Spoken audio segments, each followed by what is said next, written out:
নমস্কার। আমরা আসানসোল গার্লস কলেজের ৭৫তম বর্ষ উদযাপনের জন্য যে ডকুমেন্টারি ফিল্মটা তৈরি করছি, সেই ডকুমেন্টারি ফিল্ম তৈরি করার জন্য আজ কথোপকথনে আমরা যাকে পেয়েছি তিনি আসানসোলের ভূমিপুত্র।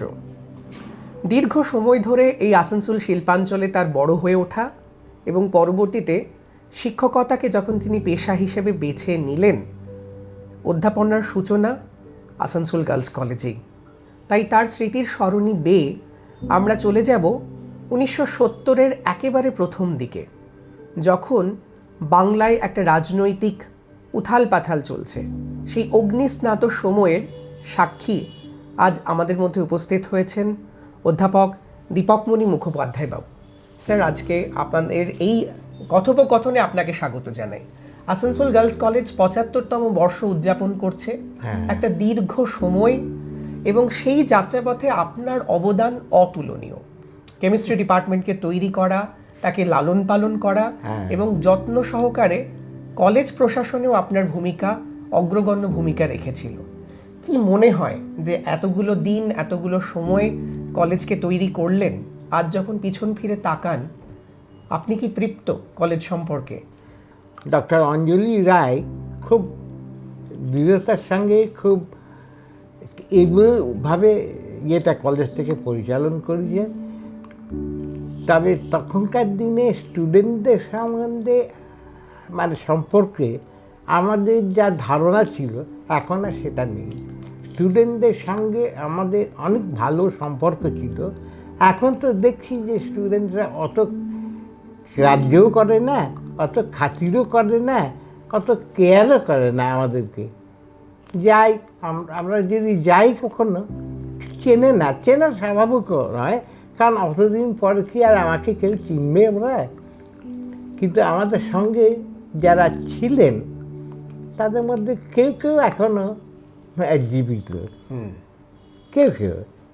যেমন একজন আছেন সত্যব্রত ঘোষ।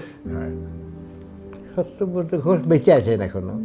সুধাময় সরকার, এরা আমাদের বীরেনবাবু মারা গেলেন সম্প্রতি, উনিও ছিলেন। সুধাময় বাবুকে আমরা আমাদের আলোচনায় পেয়েছিলাম, ওনার বাড়িতে আমরা গেছিলাম কলকাতাতে। সত্যব্রত বাবুর সাথে আমরা যোগাযোগ করে উঠতে পারিনি। তবে আপনার সেই সময়টাতে ৭০-এর দশক, আপনারা যখন শিক্ষকতা করছেন, কলেজ সাংস্কৃতিক দিক থেকে বা লেখাপড়ার দিক থেকে কিভাবে এগোচ্ছিল, কি পার্থক্য মনে হয়? তখন তো কলেজ খুবই ভালো ছিল, তখন তো এগোতো। তখন তো লোকে জানতো যেতে ওখানে গেলে পড়াশোনা হবে। কি মনে হয় তখনকার দিনে কি ছিল যেটা এখন আমরা মিস করছি? আমার যেটা নিজের ধারণা সেটা হলো স্টুডেন্ট টিচার যে সম্পর্ক ছিল সেইটা কমে গেছে। এখন আর ছেলেরা বা মেয়েরাই করে না, খুব মন দিয়ে পড়াশোনা করে না। তার অবশ্য একটা কারণ আছে, পড়াশোনা করতে চাকরি নেই, কি করবে পড়াশোনাটা করে? তাই জন্য অবভিয়াসলি ওদের ইয়েটা হয়ে গেছে, নেগলিজেন্সি হয়ে গেছে ইন এডুকেশন। তবে এইটা যদি ঘোরানো যায় তাহলে পরে অনেক ভালো হবে। সেই সময়কার কিছু স্মৃতি আপনার যেটা খুব গুরুত্বপূর্ণভাবে মনে হয় আপনার চাকরি জীবনে, যেটা একটা খুব গুরুত্বপূর্ণ মুহূর্ত বা একটা মোমেন্ট, একটা পিভোটাল মোমেন্ট আমরা বলি যেটাকে, সেরকম কোনো ঘটনা কি আমাদের সাথে শেয়ার করতে চাইবেন? আমরা যখন শিক্ষকতা করেছি তখন নকল বলে জিনিসটা আমাদের ছিল না। আচ্ছা। যেটা এখন প্রচুর বেশিভাবে ঢুকে গেছে এডুকেশনে। একটা সময় তো ভীষণ চলতো, সে বই খুলেই সব লিখতো, বইয়ের কোনো সম্পর্ক ছিল না। এখন খানিকটা দেখছি যে এইটা ওরা রিকাভার করেছে, খানিকটা। এটা কেন করেছে জানি না, খুব স্ট্রিক্ট ডিসিপ্লিনের জন্যই হোক বা কিছু চাকরি বাকরির সুবিধার জন্যই হোক, যে কিছুটা হয়েছে। এখন একেবারে হয়নি আমি বলবো না, তবে আমাদের সময় যে জিনিসটা ছিল সেটা এখন তো আমি দেখতেই পাচ্ছি না, যে ছেলেদের সঙ্গে প্রফেসরদের বা মেয়েদের সঙ্গে টিচারদের কোনো সম্পর্ক ছিল না, নেই। এখন ওরা একটা গ্রুপ, টিচাররা অন্য একটা গ্রুপ হয়ে গেছে। সেই জিনিসটা আমার খুব খারাপ লাগে যে টিচার আর স্টুডেন্ট এই নিয়েই তো কলেজ, তো এদেরকে বাদ দিয়ে তার কলেজ হবে না। আপনার সময় আপনি কি কি প্রশাসনিক দায়িত্ব পালন করেছেন? একটা সময় তো আপনি টিচার ইনচার্জও ছিলেন। হ্যাঁ, একটা আমি প্রিন্সিপাল হয়েই রিটায়ার করেছি। রিটায়ার্ড হয়েছিলেন, হ্যাঁ। আমি ওখানে আপনার প্রফেসর হয়ে রিটায়ার করেছি। ওখানে আমি গেমসের ডিপার্টমেন্টে ছিলাম বহুদিন।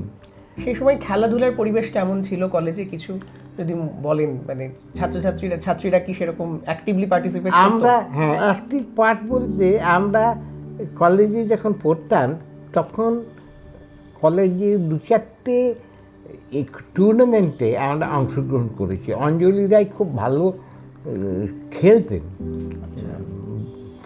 ফুটবল নাই, ওই ভলিবল, এইসব বেসবল, এসবগুলো উনি খেলতেন। তো আমরা সেখান থেকে পেয়েছি। আর ব্যাডমিন্টন, উনি খুব ভালো টেনিস আর ব্যাডমিন্টন খেলতেন। তো এই দুটো আমাদের এখানে, কিন্তু আর বিশেষ কোনো ইয়ে ছিল না।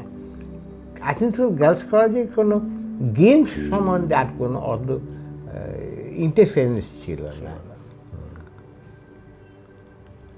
আগামী প্রজন্মকে কি বলবেন? আগামী প্রজন্মের শিক্ষক শিক্ষিকা ছাত্রছাত্রীদের কি বলবেন? এখন শিক্ষকদের উচিত হবে, যেটা আমার মনে হয়, শিক্ষকদের উচিত হবে এখন খানিকটা স্ট্রিক্ট হওয়া, যাতে করে এই ইয়েটা খানিকটা ঘুরে যায়, এই ট্রেন্ডটা এইটা যেন খানিকটা ঘুরে, এইটা প্রথম দরকার। এবং এটা করলে পরেই সব দিক থেকে একটা ওভারঅল একটা উন্নতি হবে। ঠিক। অসংখ্য ধন্যবাদ স্যারকে। আমরা স্যারকে পেলাম আজকে আমাদের মধ্যে, অধ্যাপক দীপকমণি মুখোপাধ্যায় স্যার। এবং বারবার আপনারা দেখলেন যে আলোচনায় যেটা উঠে আসছে সেটা হলো ছাত্র শিক্ষকের যে গভীর সম্পর্ক। এই সম্পর্কই হচ্ছে বুনিয়াদ, এই সম্পর্কই হচ্ছে ভিত্তি, যে আসানসোল গার্লস কলেজকে 75 বছর ধরে এই শিল্পাঞ্চলের বুকে এক অনন্য প্রতিষ্ঠান হিসেবে তুলে ধরতে পেরেছে। শিক্ষা প্রতিষ্ঠান মানুষ তৈরি করে, শিক্ষা প্রতিষ্ঠান শিক্ষক শিক্ষিকাদেরও উন্নতির পথে বিশেষ ভূমিকা রাখে, যেটা স্যার বারবার বলছিলেন। সম্মানীয় অঞ্জলি রায়, যার আবক্ষ মূর্তি উন্মোচন হতে চলেছে এই 75তম বর্ষে। স্যার, এই 75তম বর্ষে আমরা অঞ্জলি রায়ের আবক্ষ মূর্তি উন্মোচন করতে চলেছে। কলেজে ঢুকেই ডান দিকে তার একটি মূর্তি স্থাপন হতে চলেছে। তো সেই অঞ্জলি রায়, তার যে ভাবাবেগ, সেই ভাবাবেগের একজন যোগ্য সৈনিক ছিলেন দীপকমণি মুখোপাধ্যায় বাবু। এটা আমাদের কাছে একটা বিরাট পাওয়া। তার কাছ থেকে তার সময়ের গল্পগুলোকে শোনা, তার সময়ের স্মৃতি বেয়ে আমরা ফিরে গেছিলাম 1970-এর দশকের আসানসোল গার্লস কলেজে। আমরা অসংখ্য ধন্যবাদ জানাই স্যারকে আরও একবার, যে তার অমূল্য সময় তিনি দিয়েছেন। এবং আগামী ছাত্রছাত্রী শিক্ষক শিক্ষিকাদের অবশ্য পালনীয় কর্তব্যগুলো সম্পর্কে স্যারের একটাই অভিমত, ভালোবাসা এবং শৃঙ্খলা পরায়ণ হওয়া। এই দুই মন্ত্রই ফিরিয়ে আনতে পারে আমাদের শিক্ষক এবং ছাত্রীদের যে ভালোবাসার সম্পর্ক, এবং তা দিয়েই আমরা আগামীর ভারতবর্ষ, আগামীর পশ্চিমবঙ্গকে সুদৃঢ় ভিত্তিতে তৈরি করতে পারবো। আসানসোল গার্লস কলেজ সেখানে একটা গুরুত্বপূর্ণ ভূমিকা নেবে, এই অঙ্গীকার আমরা করি এবং এই আশা রেখেই আমরা এই আলোচনা এখানেই শেষ করছি। স্যারকে অসংখ্য ধন্যবাদ।